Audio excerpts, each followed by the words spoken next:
Venezuela versus the US Navy, the submarine gambit that was over before it began. Let me take you back to March 13, 2024, just another Wednesday in the Caribbean, or so the headlines would have you believe. The U.S. Southern Command releases a grainy Venezuelan diesel-electric submarine, the Caribe, surfacing abruptly after what officials describe as a failed attempt to intercept a U.S. Navy destroyer near the Venezuelan coast. The Pentagon spins it as a clumsy provocation, a desperate show of force by a crumbling regime. The media runs with it, Venezuela's Navy humiliated in foiled stunt, and within 48 hours, the story vanishes, buried under the next cycle of outrage. But here's what they're not telling you. That submarine wasn't just some rogue captain's misadventure. It was a calculated move in a much larger game, one where the rules are written in oil, dollars, and the silent hum of nuclear submarines lurking beneath the waves. And the fact that it failed so spectacularly? That tells us more about the state of American power in the 21st century than any Pentagon press release ever could. I've spent the last 3 decades studying these kinds of moments, the ones that slip through the cracks of the 24-hour news cycle but end up defining the balance of power for generations. And what I see in this incident isn't just a minor naval embarrassment.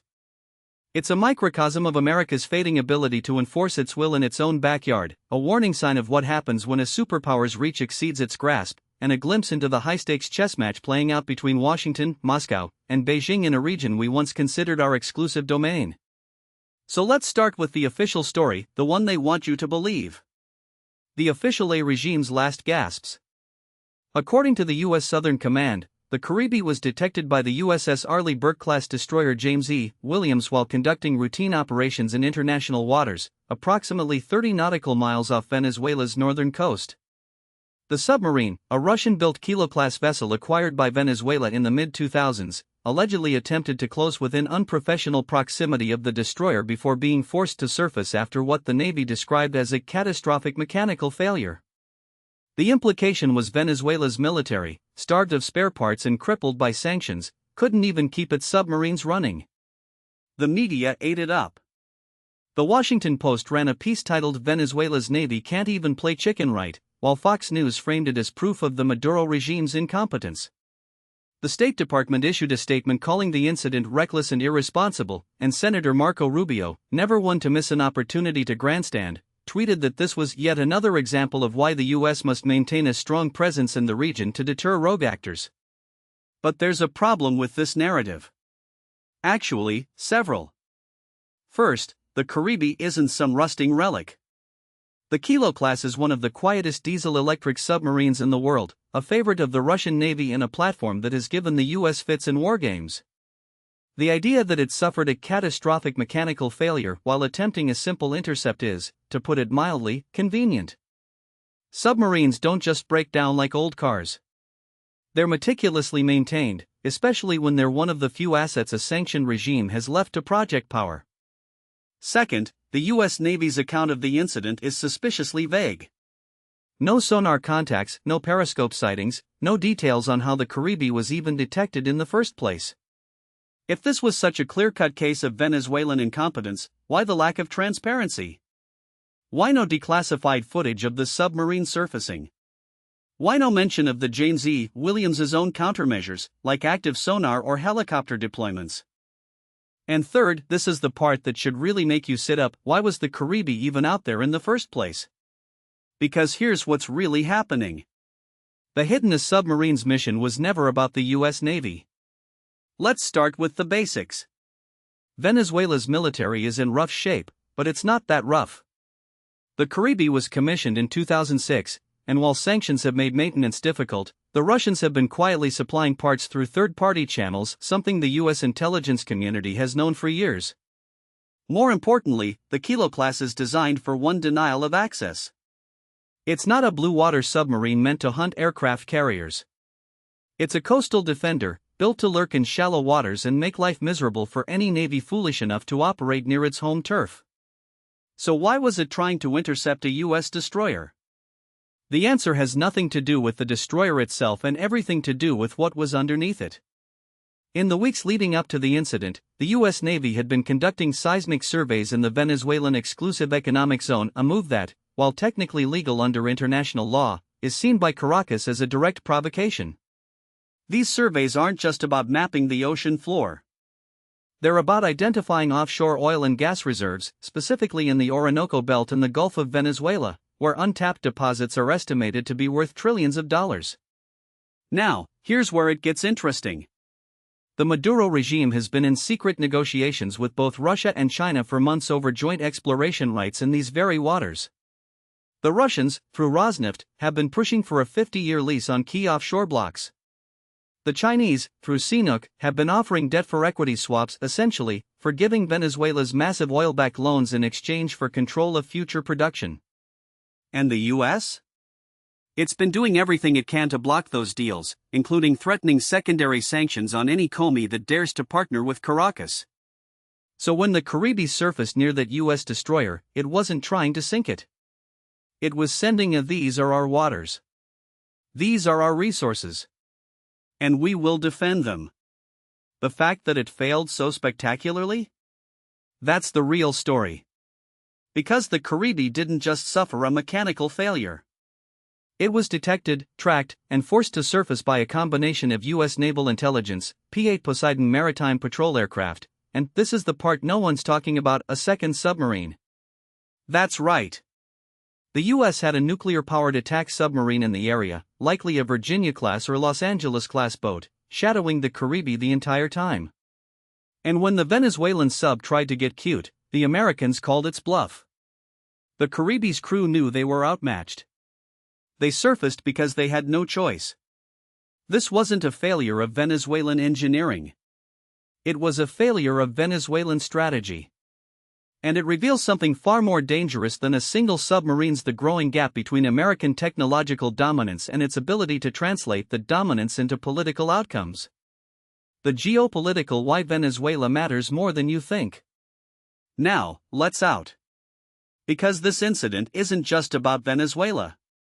It's about the future of American power in the Western Hemisphere, the unraveling of the Monroe Doctrine, and the quiet but relentless push by Russia and China to erode U.S. influence in what Washington has long considered its exclusive sphere of influence. For 2 centuries, the Monroe Doctrine has been the bedrock of U.S. foreign policy in Latin America. The message was "stay out. This is our backyard." And for most of that time, it worked. European powers were kept at bay, coups were sponsored, regimes were propped up or torn down, and the U.S. called the shots. But today? That doctrine is in tatters. Russia and China have spent the last decade methodically chipping away at American dominance in the region. The Russians have rebuilt military ties with Cuba, Nicaragua, and Venezuela, supplying everything from fighter jets to air defense systems. The Chinese have poured billions into infrastructure projects, from ports and AMA to 5G networks in Brazil, all while locking down long-term access to Latin America's commodities: lithium, copper, soybeans, and, of course, oil. And Venezuela? It's the crown jewel of this strategy. Why? Because Venezuela sits on the largest proven oil reserves in the world, more than Saudi Arabia. And in a global energy market where the U.S. is no longer the sole superpower, control over those reserves isn't just about money. It's about leverage. Here's how the game is. Russia wants Venezuela as a forward operating base in the Western Hemisphere, a place to project power, sell weapons, and, if necessary, distract the U.S. from other theaters like Ukraine or the South China Sea. China wants Venezuela's oil to fuel its economy, its ports to extend its Belt and Road Initiative, and its political instability to justify a larger security presence in the region. The U.S. wants to prevent either of those things from happening, but it's running out of options. Sanctions haven't toppled Maduro. Military threats haven't deterred him.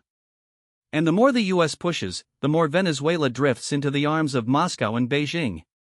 This is the new Cold War, but with a twist. Unlike the Soviet Union, which was a military peer but an economic basket case, China is a hybrid threat, both a military rival and an economic powerhouse. And Russia? It's playing the role of the spoiler, using asymmetric tactics to bleed the U.S. without ever directly confronting it. The Caribe incident is a perfect example of this dynamic. Venezuela didn't need to sink a U.S. destroyer to make its point, just needed to remind Washington that it has options. And the fact that the U.S. had to deploy a nuclear submarine to counter a single diesel-electric boat? That's not a sign of strength. It's a sign of overstretch. Because here's the dirty little secret of American power in the 21st: we're running out of submarines. The submarine. Why America's military edge is eroding. Let me tell you something that keeps admirals up at night. The U.S. Navy is the most powerful maritime force in history, but it's also stretched thinner than at any point since World War II. And when it comes to submarines, the silent killers that underpin American dominance, the numbers don't lie. Right now, the U.S. has about 50 attack submarines in its fleet. That sounds like a lot, until you realize that the Navy's own force structure assessment says it needs at least 66 to meet its global commitments. And those commitments? They're everywhere. The Pacific, shadowing Chinese ballistic missile submarines in the South China Sea. Monitoring North Korean nuclear tests. Deterring a potential Taiwan invasion. The Atlantic, tracking Russian nuclear subs off the East Coast. Countering Iranian smuggling in the Persian Gulf. Supporting NATO operations in the Arctic. The Caribbean, this is the lowest priority, but even here, the US is running short. And here's the US is losing its qualitative edge, too.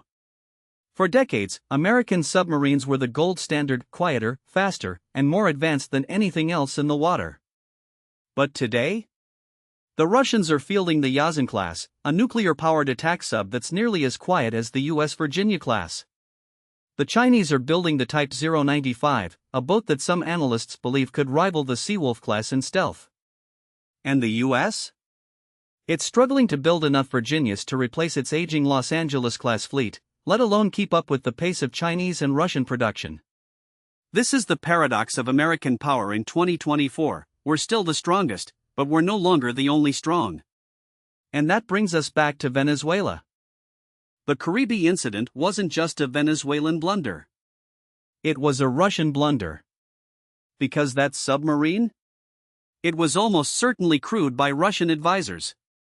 The Kilo class is too complex for Venezuela's navy to operate without outside help, and Moscow has been rotating personnel through Venezuela's submarine fleet for years. So when the Caribbean surfaced, it wasn't just a Venezuelan humiliation. It was a Russian one. And that's the part that should really worry Washington. Because if the Russians are willing to risk their own personnel in a half-baked provocation like this, what happens when they decide to get serious? The domestic why Venezuela is a swing state issue. Now, let's talk about the one factor that often gets overlooked in these kinds of domestic politics. Because here's the thing about it's not just a foreign policy problem. It's a Florida problem. Florida is the ultimate swing state. It's where elections are won and lost. And for the last decade, Venezuela has been a wedge issue in Florida politics. Cuban Americans, Venezuelan Americans, and Colombian Americans, all of whom have deep ties to the region, have become a powerful voting bloc, and both parties have been tripping over themselves to prove who's tougher on Maduro. This is why you see politicians like Marco Rubio and Ron DeSantis constantly beating the drum on Venezuela. It's not just about principle. It's about votes. And in a state where margins are measured in tens of thousands, every exiled Venezuelan businessman or Cuban dissident who turns out to the polls matters. But here's this kind of politics distorts policy. When you have politicians treating Venezuela like a domestic campaign issue rather than a geopolitical challenge, you get bad strategy. You get sanctions that hurt ordinary Venezuelans more than the regime. You get military posturing that raises tensions without offering a path to resolution. And you get mission creep, the slow, insidious action of U.S. commitments in a region where we have no clear endgame. This is how empires get bogged down.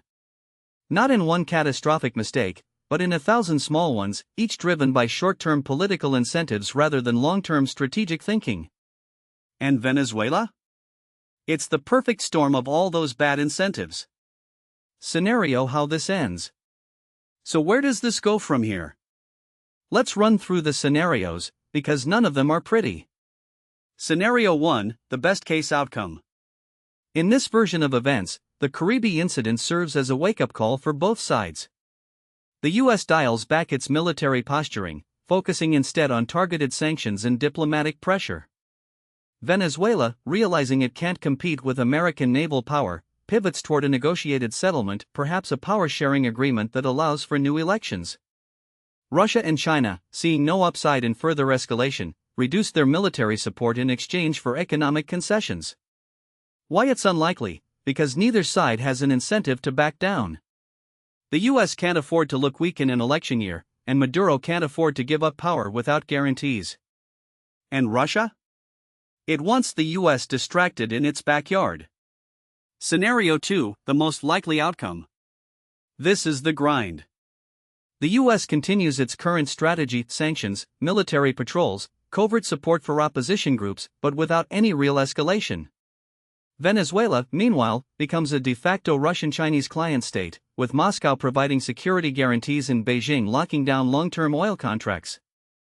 The US Navy maintains a presence in the Caribbean, but it's a symbolic one, enough to deter a full-scale invasion, but not enough to change the political reality on the ground. The result? A frozen conflict, where Venezuela remains a failed state but never quite collapses, and the US is stuck in a low-level standoff with no clear exit strategy. Why this is dangerous? Because frozen conflicts have a way of thawing at the worst possible moment. And when they do, the US will be forced to choose between escalation and retreat, neither of which is a good option. Scenario 3, the worst-case outcome. This is the one that keeps me up at night. In this scenario, the Caribbean incident isn't the end of Venezuela's provocations, it's the beginning.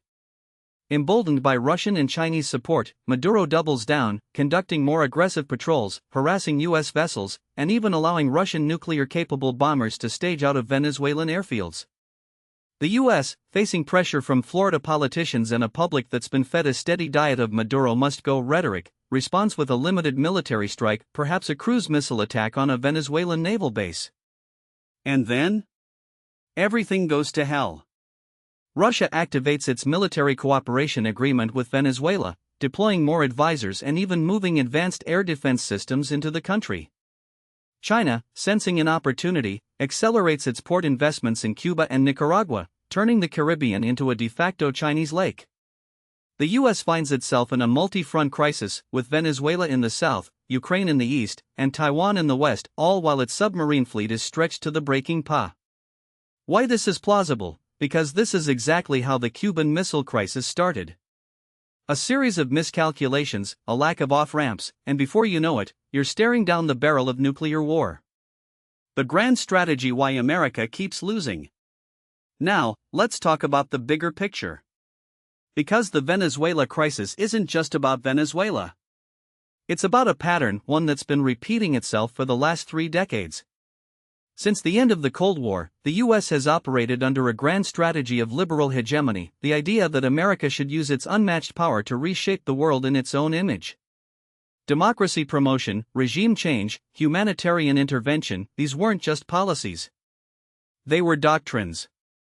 And they've failed. Spectacularly. Iraq. Iraq was supposed to be the crown jewel of this strategy, a democratic beacon in the Middle East, a domino that would topple autocracies from Damascus to Tehran. Instead, it became a $2 trillion quagmire that killed nearly 4,500 American troops, left hundreds of thousands of Iraqis dead, and birthed ISIS.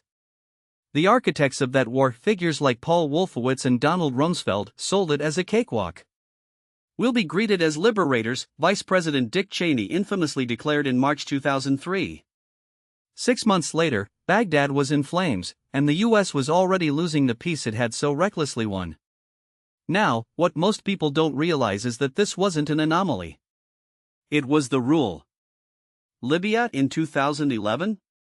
Another humanitarian intervention that left the country in the hands of warlords and slave markets. Syria? A proxy war that turned into a geopolitical meat grinder, with Russia and Iran outmaneuvering the US at every turn.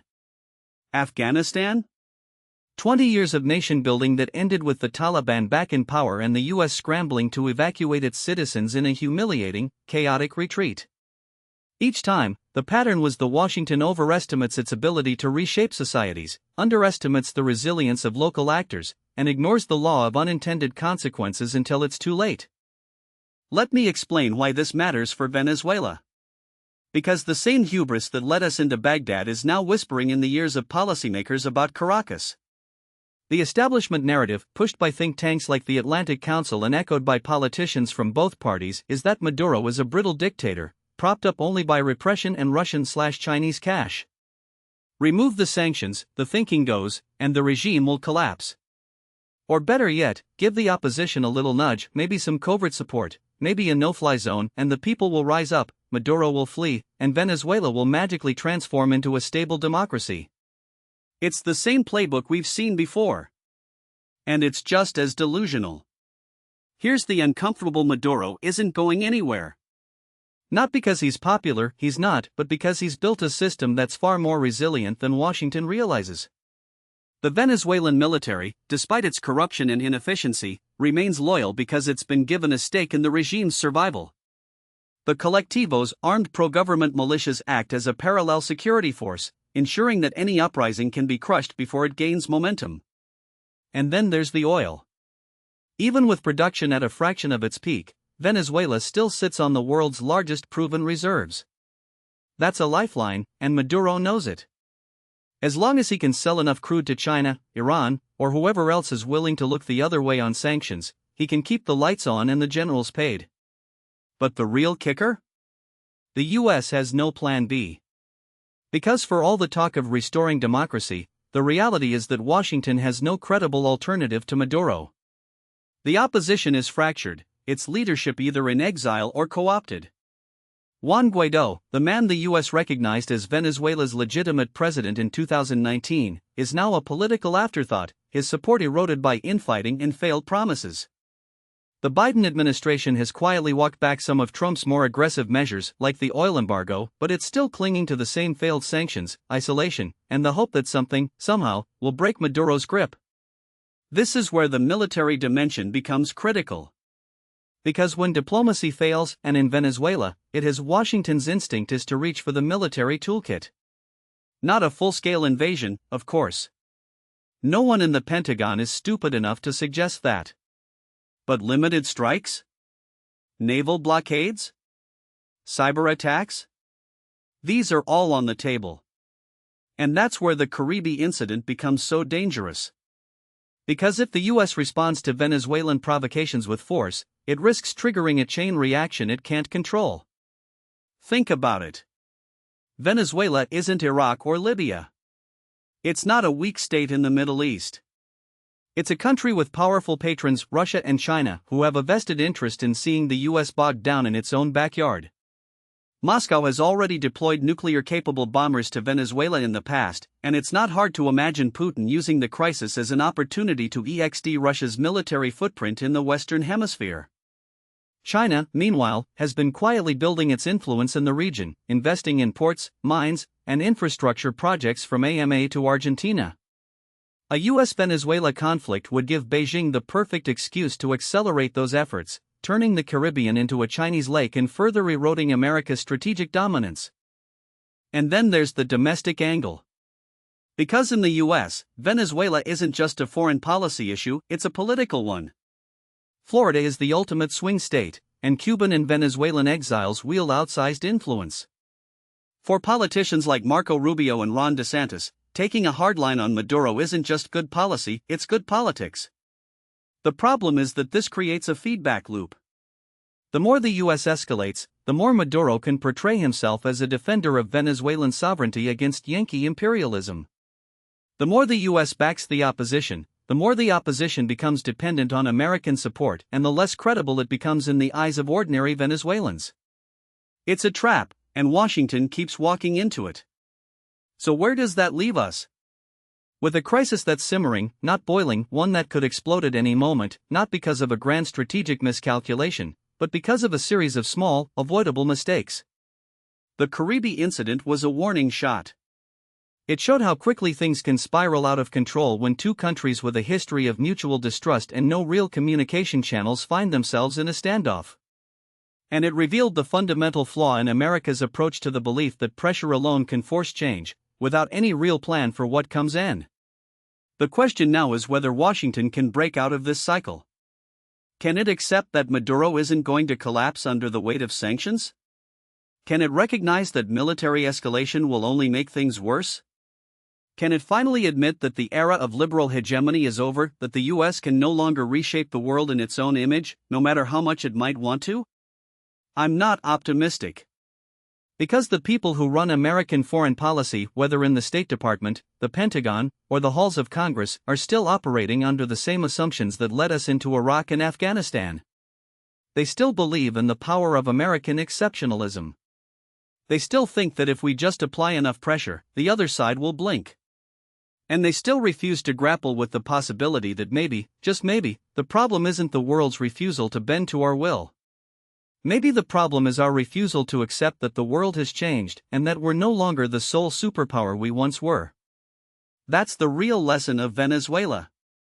Not that Maduro is a threat to be contained, but that America's grand strategy is broken. And until we fix it, we're going to keep stumbling into crises we can't win, with consequences we can't control. Now, what most people don't realize is that this isn't just about Venezuela, it's about the entire architecture of U.S. foreign policy in the Western Hemisphere. The Biden administration, like its predecessors, still treats Latin America as a backyard where Washington's rules apply by default. But the region has changed. The old playbook, sanctions, diplomatic isolation, the occasional covert operation, no longer works the way it did in the 1980s or even the 2000s. And yet, here we are, still acting as if Maduro is just another Noriega waiting to be toppled by a marine landing. Let me explain why this matters beyond Caracas. The domestic political dimensions of this standoff are just as volatile as the military ones, and they're being woefully underestimated in Washington. Inside Venezuela, Maduro's survival isn't just about repression, though there's plenty of that. It's about a carefully constructed narrative of resistance. Every time the U.S. Navy sails into disputed waters, every time the Treasury Department tightens sanctions, every time a U.S. official calls Maduro a dictator, it feeds into the regime's core: we are under siege, and only we can defend Venezuela's sovereignty. This isn't just propaganda. It's a survival strategy. Maduro's government has spent the last decade dismantling the opposition's institutional power, jailing leaders, banning parties, rigging elections, and replacing it with a system where loyalty to the state is the only path to economic survival. The private sector? Mostly gone. The middle class? Emigrated. What's left is a population that either depends on the government for food, medicine, and jobs or has given up on politics entirely. In that environment, external pressure doesn't create dissent, it creates rally-around-the-flag moments. The Caribe incident didn't weaken Maduro, it gave him a week's worth of primetime television showing him as the defender of the nation. Here's the uncomfortable: the U.S. isn't just failing to topple Maduro, it's making him stronger. And the longer this goes on, the harder it becomes for any alternative to emerge. Think about it. The opposition is fractured, with some factions still clinging to the fantasy of U.S. military intervention, while others, like Maria Corina Machado, who won the opposition primary in 2023, are trying to build a movement from the ground up. But how do you organize a mass protest when half the country has fled, and the other half is too busy surviving to risk arrest? How do you run a campaign when the government controls the courts, the Electoral Council, and the media? The Biden administration's response has been to double down on the same failed: more sanctions, more diplomatic isolation, more vague threats of all options on the table. But sanctions don't work when the target regime has already adapted to them. Venezuela's economy has been in freefall since 2014, and yet Maduro is still standing. Why? Because he's not playing by the rules of a normal state. He doesn't need a functioning economy, he just needs enough oil revenue to keep the military and his inner circle loyal. And thanks to China and Russia, he's found ways to bypass U.S. restrictions. In 2023, Venezuela's oil exports actually increased despite sanctions, thanks to shadow fleets and middlemen in Malaysia and India. The U.S. can sanction every tanker in the Caribbean, but as long as there's a market for Venezuelan oil, and there always will be, Maduro will find a way to sell it. Now, let's talk about the scenario projections. Because this isn't just about Maduro's survival, it's about what happens then, and the most likely outcome isn't regime change. It's a slow-motion collapse that drags on for years, with the U.S. stuck in the same trap it's been in since 2019, unable to force Maduro out, unable to negotiate a real transition, and unable to walk away without looking weak. The best-case scenario? A negotiated settlement where Maduro agrees to some cosmetic reforms in exchange for sanctions relief. But even that's a long shot. The last serious negotiation effort, the 2021 Mexico City talks, collapsed when the U.S. arrested a key Maduro ally, Alex Saab, mid-negotiations. Maduro walked away, and the opposition was left looking like it had been played. Since then, the regime has only hardened its position. In 2023, it held a sham referendum to annex two-thirds of Guyana, a move that was both legally absurd and strategically brilliant because it forced the U.S. to choose between defending Guyana and ignoring an outright land grab. Either way, Maduro wins. The worst-case scenario? A miscalculation that spirals into something much worse. Imagine another Caribbean-style incident, but this time with a Venezuelan patrol boat firing warning shots. Or a U.S. drone strike gone wrong, like the one that killed Iranian General Qasem Soleimani in 2020. Or, God forbid, a Venezuelan military officer deciding to take matters into his own hands and sinking a U.S. vessel. Any of these could trigger a cycle of escalation that neither side wants but neither can control. And unlike Iran or North Korea, Venezuela is right on America's doorstep. There's no buffer, no room for error. So where does that leave us? With a crisis that's not going away, but also not exploding, at least not yet. The U.S. will keep applying pressure, Maduro will keep finding ways to survive, and the Venezuelan people will keep paying the price. The real question is whether anyone in Washington is willing to admit that the current approach isn't just failing, it's making things worse. I've spent enough time in policy circles to know how this works. The State Department will keep issuing statements about restoring democracy, the Pentagon will keep running exercises in the Caribbean, and Congress will keep holding hearings about the Maduro threat. But no one will ask the hard what if Maduro isn't the problem? What if the problem is a system that rewards intransigence and punishes compromise? What if the only way out isn't more pressure, but a willingness to accept that Venezuela's future might not look like what we want? Because here's the thing about geopolitics in the 21st: the old rules don't apply anymore. The U.S. can't just impose its will on a country that's willing to endure sanctions, isolation, and even military threats. It can't force a transition in a society that's been hollowed out by years of mismanagement and external pressure. And it can't keep pretending that this is just about one man, because Maduro isn't the cause of Venezuela's collapse. He's a symptom of a much deeper rot, one that won't be fixed by more of the same. The Caribbean incident was a wake-up call. But if history is any guide, Washington will hit the snooze button. And the next time we'll be here, it might not be a submarine that fails instantly, it might be something far worse. Now, what most people don't realize is that this isn't just about Venezuela, it's about the broader collapse of America's post-Cold War playbook. For 3 decades, Washington operated under the assumption that economic pressure, diplomatic isolation, and the occasional show of force could bend regimes to its will.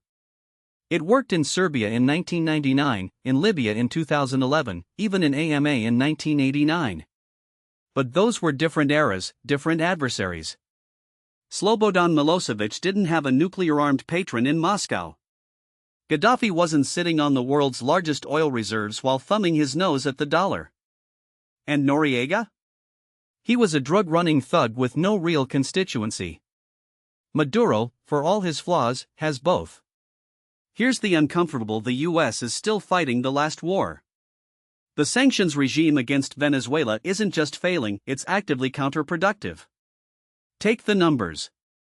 Since 2017, when the Trump administration ratcheted up economic restrictions, Venezuela's GDP has contracted by over 75%. That's not a recession, that's a depression on par with the US in the 1930s or Greece after 2010.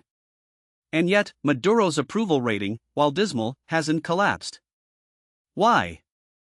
Because sanctions don't just hurt the regime, they hurt the people, and when people are desperate, they don't rise up against their government. They cling to it. Look at Cuba. Look at Iran. Look at North Korea. The more you squeeze, the more the regime tightens its grip. Let me explain why this matters beyond Venezuela. The U.S. is facing a crisis of credibility in its own hemisphere. Every time Washington doubles down on a strategy that doesn't work, it sends a message to the rest of Latin America's power is brittle. That's why you're seeing countries like Brazil, Mexico, and Colombia quietly hedging their bets. Lula's recent trip to Beijing wasn't just about trade, it was a signal. AMLO's refusal to condemn Maduro at the OAS wasn't just stubbornness, it was self-preservation. And Colombia? Petro's pivot toward dialogue with the ELN and his cautious approach to Venezuela's border aren't signs of weakness. They're signs of a region that's tired of being treated as a U.S. client state. So what are the alternatives? The first is the one no one in Washington wants to negotiation. Not the kind where the U.S. lays out a list of demands and expects Maduro to capitulate, but the kind where both sides walk away with something. The 2020 Barbados talks, mediated by Norway, were the closest we've come to a real breakthrough. They collapsed because the Trump administration, fresh off imposing new sanctions, expected Maduro to accept terms that would have effectively ended his rule. That's not diplomacy, that's surrender dressed up in a suit. A real negotiation would have to acknowledge that Maduro isn't going anywhere in the short term, and that the goal shouldn't be regime change, but managed decline.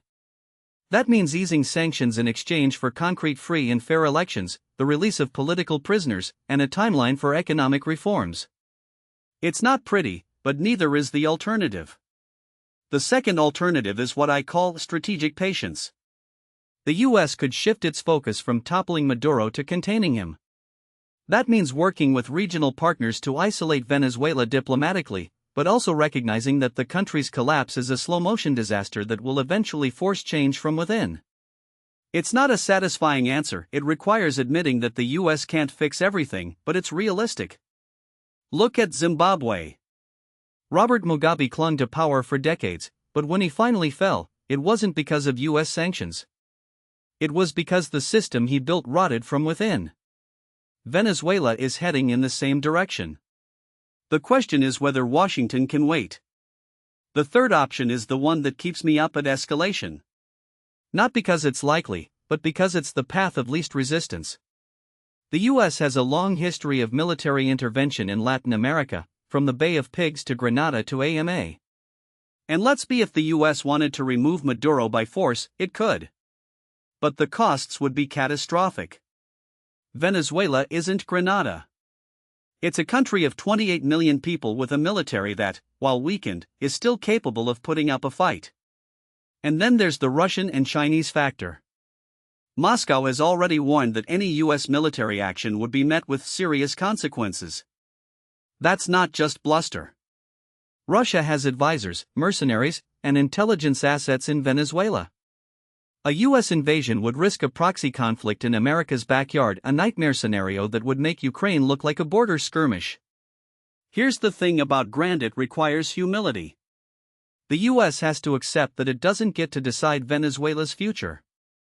That's a bitter pill for a country that's spent the last century acting as the hemisphere's policeman. But the alternative, continuing down the same path, hoping for a different result, isn't just foolish. It's dangerous. I'll leave you with this. In 1961, the Kennedy administration launched the Bay of Pigs invasion, a botched operation that ended in humiliation. The CIA's own postmortem concluded that the failure was due to wishful thinking and a refusal to confront uncomfortable realities. 60 years later, we're still making the same mistakes. The Caribbean incident was a warning.